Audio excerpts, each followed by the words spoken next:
Hello hi ಸ್ನೇಹಿತರೆ, ಕನ್ನಡದ Bigg Boss season 12 grand opening ಈಗ ನಡೆಯುತ್ತಿದ್ದು, ಬಿಗ್ ಬಾಸ್ ಮನೆಯೊಳಗೆ 7ನೇ ಸ್ಪರ್ಧಿ ಎಂಟ್ರಿ ಕೊಟ್ಟಿದ್ದಾರೆ. ಈ 7ನೇ ಸ್ಪರ್ಧಿ ಯಾರು ಎಂದು ತಿಳಿಯಲು ಈ ವಿಡಿಯೋವನ್ನು ಸಂಪೂರ್ಣವಾಗಿ ನೋಡಿ. ಇದಕ್ಕೂ ಮುನ್ನ ನೀವು ಐಟೆಕ್ ಕನ್ನಡ ಚಾನಲ್ಗೆ ಸಬ್ಸ್ಕ್ರೈಬ್ ಆಗದಿದ್ದಲ್ಲಿ ಕೆಳಗಿರುವ ಸಬ್ಸ್ಕ್ರೈಬ್ ಬಟನನ್ನು ಒತ್ತಿ ಸಬ್ಸ್ಕ್ರೈಬ್ ಆಗಿ.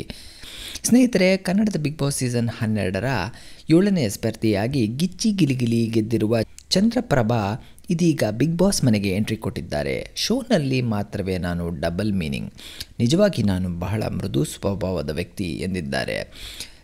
ಚಂದ್ರಪ್ರಭಾ ಅವರು ಬಿಗ್ ಬಾಸ್ ಮನೆಯ 7ನೆಯ ಸ್ಪರ್ಧಿಯಾಗಿ ಬಿಗ್ ಬಾಸ್ ಮನೆಗೆ ಎಂಟ್ರಿ ಕೊಟ್ಟಿದ್ದಾರೆ. ಸ್ನೇಹಿತರೆ, ಚಂದ್ರಪ್ರಭಾ ಬಿಗ್ ಬಾಸ್ ಮನೆ ಎಂಟ್ರಿ ಬಗ್ಗೆ ನಿಮ್ಮ ಅನಿಸಿಕೆ ಹಾಗೂ ಅಭಿಪ್ರಾಯವನ್ನು ಕೆಳಗಿರುವ ಕಮೆಂಟ್ ಸೆಕ್ಷನ್ನಲ್ಲಿ ನಮಗೆ ಕಮೆಂಟ್ ಮಾಡಿ ತಿಳಿಸಿ. ನಿಮಗೆ ಹಾಗೂ ಈ ವಿಡಿಯೋ ಇಷ್ಟ ಆಗಿದ್ದಲ್ಲಿ ಈ ವಿಡಿಯೋವನ್ನು ಲೈಕ್ ಮಾಡಿ, ಶೇರ್ ಮಾಡಿ ಹಾಗೂ ಐಟೆಕ್ ಚಾನಲ್ಗೆ ಸಬ್ಸ್ಕ್ರೈಬ್ ಆಗಿ. ಧನ್ಯವಾದಗಳು.